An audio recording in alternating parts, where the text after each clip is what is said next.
ก็แน่นอนว่าเป็นแมตช์ที่กดดันแรงกิ้งเขา22ของเรา101นะคะแต่ก็พวกเราก็จะทำหน้าที่ดี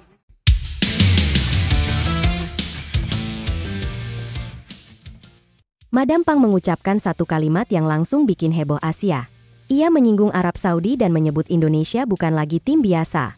Apa sebenarnya maksud pernyataan mengejutkan itu? Udara gurun yang panas menyelimuti kota besar di Arab Saudi, tempat laga hidup mati Indonesia akan digelar. Ribuan pasang mata sudah menanti, puluhan ribu suara siap menggelegar di stadion megah yang berdiri di tengah padang pasir. Disinilah timnas Indonesia akan menguji takdirnya. Laga di ronde keempat kualifikasi Piala Dunia 2026 yang disebut-sebut sebagai ujian terbesar skuad Garuda sepanjang sejarah. Sejak diumumkan Arab Saudi menjadi tuan rumah grup B, kontroversi langsung merebak. Publik sepak bola Asia menyoroti keputusan ini karena dianggap terlalu menguntungkan tuan rumah. Bagaimana tidak? Arab Saudi akan bermain di kandangnya sendiri dengan dukungan penuh penonton yang memadati stadion. Suhu yang familiar bagi mereka, ditambah atmosfer intimidatif, jelas memberi keuntungan besar yang tak dimiliki tim tamu. Indonesia datang bukan hanya menghadapi tim kuat, tetapi juga harus beradaptasi dengan situasi yang penuh tekanan. Suporter Garuda yang biasa mendominasi tribun kini hanya diberi jatah 8% dari kapasitas stadion.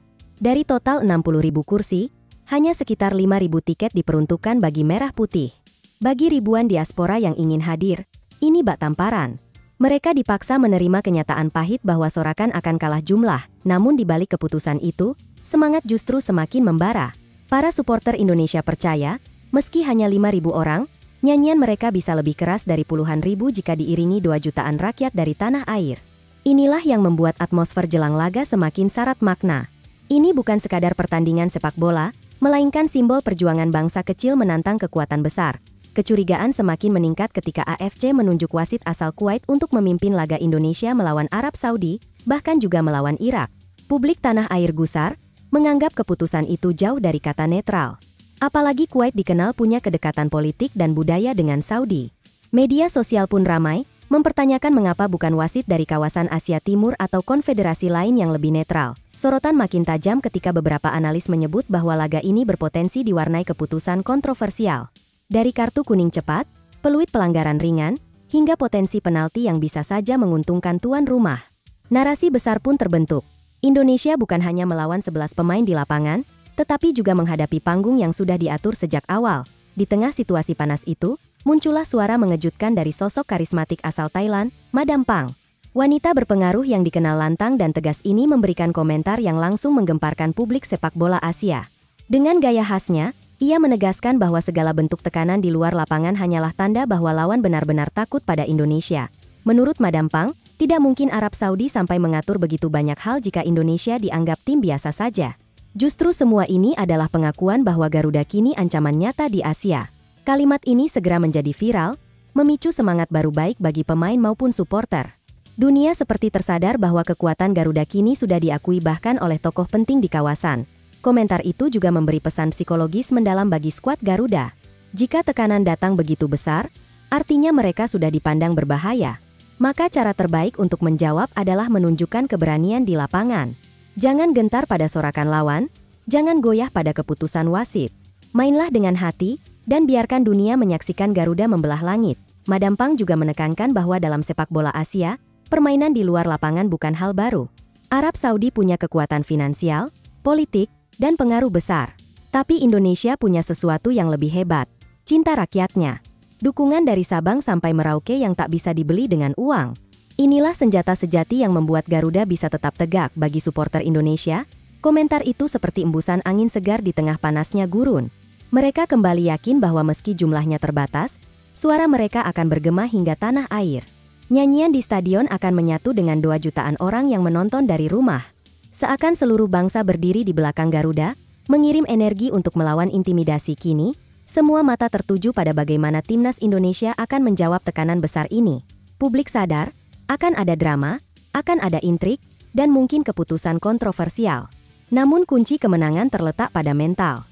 Seperti kata Madam Pang, jangan pernah merasa kecil. Justru jadilah mimpi buruk bagi lawan di rumahnya sendiri. Pesan ini pun menjadi pegangan moral yang kuat. Sementara itu, dari sisi teknis, Patrick Kluivert akhirnya merilis daftar skuad terbaru untuk ronde keempat. Sebanyak 29 pemain dipanggil, dengan satu nama kejutan baru yang membuat publik penasaran. Keputusan ini sekaligus menegaskan arah baru yang ingin dibawa pelatih Belanda tersebut, meski penuh dengan risiko dan pro kontra. Nama-nama yang sebelumnya jadi ikon seperti Marcelino Ferdinand, Ivar Jenner, Rafael Struijk, dan Mees Hilger secara mengejutkan tidak masuk daftar. Keempat pemain itu dianggap punya kontribusi besar di fase sebelumnya, tetapi Kluivert berani mengambil keputusan mencoret mereka. Publik pun terbelah, ada yang mendukung karena butuh penyegaran, ada pula yang mengecam karena kehilangan pengalaman. Drama semakin menjadi ketika kabar buruk datang dari sektor penjaga gawang. Emil Audero, kiper naturalisasi yang diharapkan menjadi benteng kokoh, mengalami cedera serius. Absennya Audero memaksa Kluivert mencari solusi cepat. Nama-nama alternatif seperti Hernando Ari hingga Syahrul Trisna kembali muncul dalam daftar. Tekanan pun semakin besar karena posisi kiper sangat vital dalam laga seberat ini. Namun Kluivert tidak panik. Ia justru menegaskan bahwa kondisi ini membuka peluang bagi pemain lain untuk tampil sebagai pahlawan. Menurutnya, dalam sepak bola, sejarah sering ditulis oleh mereka yang tadinya tidak diperhitungkan. Dari sinilah lahir kejutan yang bisa mengubah jalan cerita. Publik pun dibuat penasaran dengan siapa yang akan menjadi sorotan baru. Di lini tengah, nama-nama seperti Tom Haye dan Sandy Walsh tetap dipertahankan. Kehadiran mereka dianggap penting untuk menjaga keseimbangan permainan. Haye dengan distribusi bola elegannya, Walsh dengan disiplin dan fleksibilitasnya.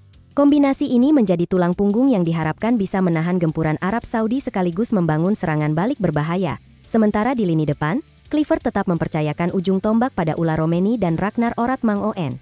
Keduanya dinilai punya kecepatan dan naluri gol yang bisa menjadi senjata kejutan. Romeni dengan pengalamannya di Eropa, Oratmangoen dengan gaya eksplosifnya. Jika mendapat suplai bola matang, keduanya bisa menjadi mimpi buruk bagi bek lawan. Sektor pertahanan juga mengalami perubahan menarik. Kapten Jordi Amat tetap jadi andalan, tetapi Kluivert juga mulai memberi kesempatan pada pemain muda seperti Justin Hubner dan Elkan Bagot. Duet senior-junior ini diharapkan bisa menjadi kombinasi kokoh yang mampu menahan tekanan tuan rumah. Keputusan ini pun menegaskan visi Kluivert membangun fondasi jangka panjang. Satu nama kejutan baru yang dipanggil adalah Dean James. Pemain muda yang tampil menawan di Eropa ini akhirnya dipercaya bergabung dengan skuad Garuda. Publik menyambut positif langkah ini, karena James dianggap simbol regenerasi dan bukti bahwa pemain keturunan mulai berani tampil di panggung besar. Kehadirannya memberi warna segar dan menambah daya saing tim. Tak hanya itu, kabar positif juga datang dari Kelvin Verdong, pemain muda yang belakangan bersinar di kompetisi Eropa. Meski tidak masuk daftar utama, ia tetap dipantau ketat oleh tim pelatih. Publik menilai Verdong hanya menunggu waktu untuk menjadi bagian penting skuad Garuda. Kehadirannya menjadi sinyal bahwa masa depan timnas Indonesia kini berada di jalur yang menjanjikan. Di balik segala pro kontra dan tantangan, skuad Garuda kini berdiri dengan satu tujuan, menulis sejarah. Mereka tahu laga melawan Arab Saudi bukan sekadar pertandingan. Ini adalah ujian mental, ujian keberanian, ujian persatuan.